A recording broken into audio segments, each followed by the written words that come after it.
കൊട്ടും പാട്ടും പറച്ചിലും ഒക്കെ ആയിട്ട് നമ്മൾ കുറച്ച് കഥകളൊക്കെ പറഞ്ഞു. പാട്ടൊക്കെ ഇഷ്ടമല്ലേ എല്ലാവർക്കും?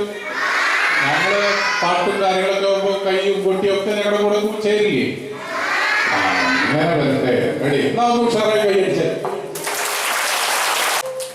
മക്കളെ ഒരു കഥ പറഞ്ഞു തുടങ്ങാം അല്ലെ? കഥകൾ ഇഷ്ടമല്ലേ എല്ലാവർക്കും? അപ്പൊ നമുക്ക് കഥകൾ പറഞ്ഞു തുടങ്ങാം. രക്ഷകർത്താക്കൾ ശ്രദ്ധിക്കുക. ഉള്ളവര് ഞങ്ങൾ പറയുന്ന ഓരോ കാര്യങ്ങളും ഞങ്ങളൊരു കഥ പറഞ്ഞൂടെ ഞങ്ങൾ കുട്ടികളിലേക്ക് ഒരു കാര്യങ്ങൾ പറഞ്ഞു നൽകും. അത് പറഞ്ഞു നടക്കുന്നതിനൊപ്പം രക്ഷകർത്താക്കൾ ശ്രദ്ധിക്കേണ്ടത് എന്താണ് പറയുന്നത്, അതിന്റെ മെസ്സേജ് എന്താണെന്നുള്ളത് ഉൾക്കൊള്ളണം. നമ്മളെ മക്കളെ ശ്രദ്ധിക്കണം കേട്ടോ. ഞങ്ങള് ലഹരിക്കെതിരെയാണ് ഞങ്ങളുടെ പടപുരുത്. കാരണം ഇന്ന് നമുക്കറിയാം രാസലഹരി അല്ലേ?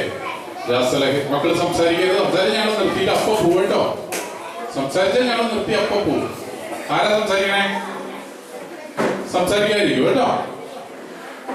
അപ്പോ ആദ്യം ആ കഥ പറഞ്ഞു.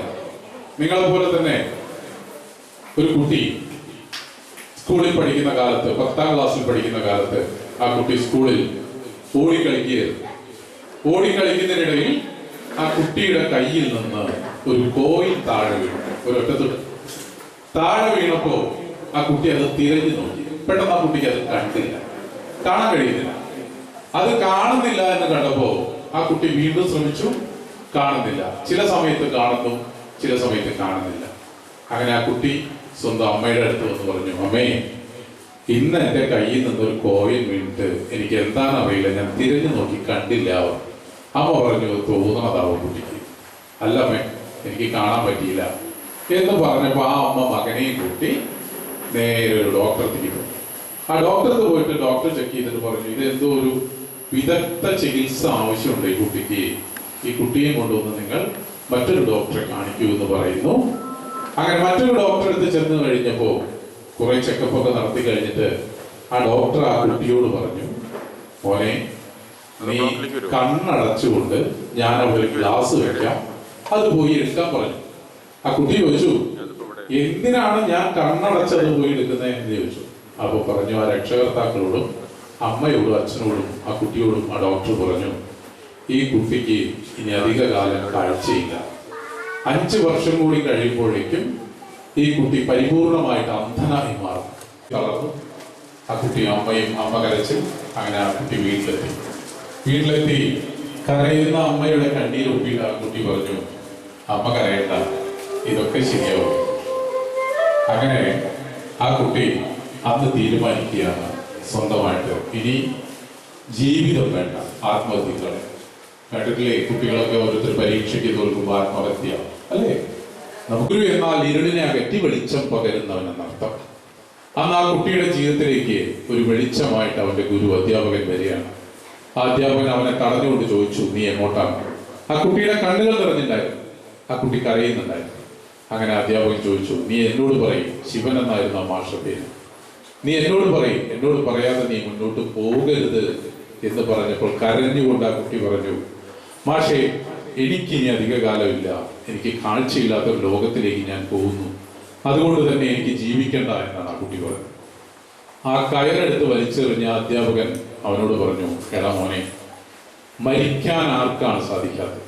ജീവിക്കാനാണ് പഠിക്കേണ്ടത്. അങ്ങനെ ജീവിതത്തിലാണ് നമ്മൾ വിജയിച്ച് കാണിക്കേണ്ടത് എന്നും പറഞ്ഞ ആ കുട്ടിയുടെ കയ്യും പിടിച്ച് തിരിച്ച് ജീവിതത്തിലേക്ക് കടത്തിവിട്ട ആ അധ്യാപകൻ ശിവൻ മാഷ് എന്ന് പറയുന്ന ആ അധ്യാപകൻ അന്ന് ആ കുട്ടിയുടെ ജീവിതത്തിലേക്ക് ഒരു വലിയ വെളിച്ചമായി മാറി. അന്ന് അവിടെ നിന്ന് പിടിച്ച് ജീവിതം ഓരോ കാലഘട്ടങ്ങളും കഴിഞ്ഞ് 49കളിൽ വന്നെത്തുമ്പോഴും 10%, 15% കാഴ്ച ഇന്നും അയാളുടെ കയ്യിൽ ഭദ്രമാക്കിക്കൊണ്ട് നിങ്ങളുടെ മുന്നിൽ നിൽക്കുന്ന എന്റെ ജീവിതമാണ് ഞാൻ നിങ്ങളോട് പറഞ്ഞത്. എന്റെ ജീവിതകഥയാണ് മക്കളെ. ഇന്നും 5 കൊല്ലം കൊണ്ട് പോകുമെന്ന് പറഞ്ഞ് എഴുതി തന്ന എന്റെ വിധിയെ മറികടന്ന് ഞാൻ ഇവിടെ വന്ന് നിൽക്കുന്നുണ്ടെങ്കിൽ അത് എന്റെ ഭാഷ എനിക്ക് തന്ന, എന്റെ ഗുരു തന്ന അനുഗ്രഹമാണ്, എന്റെ മാതാപിതാക്കളുടെ അനുഗ്രഹമാണ്. നെഗറ്റീവ് എന്ന് പറഞ്ഞാൽ എന്താ മക്കളെ? നെഗറ്റീവ് എന്ന് പറഞ്ഞാൽ എന്താ? നെഗറ്റീവ് എന്ന് പറഞ്ഞാൽ ഇങ്ങനെ ഒരു വരയാണ്. ഇങ്ങനെ വെറുതെ ഒരു വരയിട്ടാൽ അത് നെഗറ്റീവായി. കുറുക വരച്ചാൽ എന്തായി? പോസിറ്റീവായി അല്ലേ? അപ്പൊ വരയ്ക്കാനുള്ള സമയമാണ് പ്രശ്നം. അത് നമ്മളാണ് കണ്ടെത്തുന്നത്, അല്ലേ? നമ്മൾ തന്നെ കണ്ടെത്തണം. മക്കളെ, ജീവിതത്തിൽ നമ്മൾ യാത്ര തുടർന്നുകൊണ്ടിരിക്കുമ്പോൾ പലതും നമുക്ക് മുന്നിൽ വരും, പല രീതിയിൽ. അത് ഇപ്പൊ ഏറ്റവും അപകടകരമായ രീതിയിൽ വന്നുകൊണ്ടിരിക്കുന്ന എന്താ വരുന്നേ? മക്കൾ പറ, എന്താ വരുന്നേ ഇപ്പൊ നമ്മുടെ മുന്നിൽ? ലഹരി, അല്ലേ?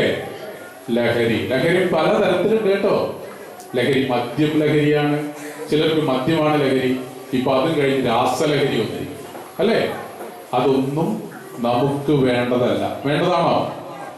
അല്ല, നമുക്ക് വേണ്ട.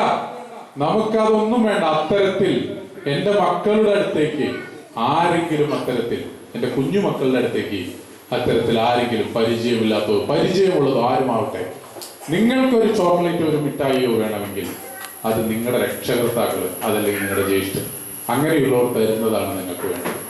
പരിചയമില്ലാത്ത ഒരാളും, ചിലപ്പോൾ നമ്മൾ കാണുന്ന മോളെ ആരാ സംസാരിക്കണേ, സംസാരിക്കരുത്. നമ്മൾ സ്ഥിരമായി കാണുന്ന ഒരാളായിരിക്കാം. ആ ആള് തരുന്ന ഒരു ചോക്ലേറ്റ് ആണെങ്കിലും അത് മേടിക്കരുത്. നമുക്ക് വേണ്ട. നമുക്ക് വേണമെങ്കിൽ നമ്മുടെ അച്ഛനോടും അമ്മയോടും പറയാം. നമ്മുടെ അച്ഛനും മാതാപിതാക്കളും ശ്രദ്ധിക്കേണ്ടതാണ്. മറ്റൊരാളിൽ നിന്ന്, പരിചയമില്ലാത്ത ഒരാളിൽ നിന്ന് ഒരു ചോക്ലേറ്റ് ആണെങ്കിൽ പോലും, ഒരു മിഠായി ആണെങ്കിൽ പോലും ഇന്നത്തെ കാലത്ത് നമ്മുടെ പിച്ചുമക്കൾക്ക് നൽകരുത്.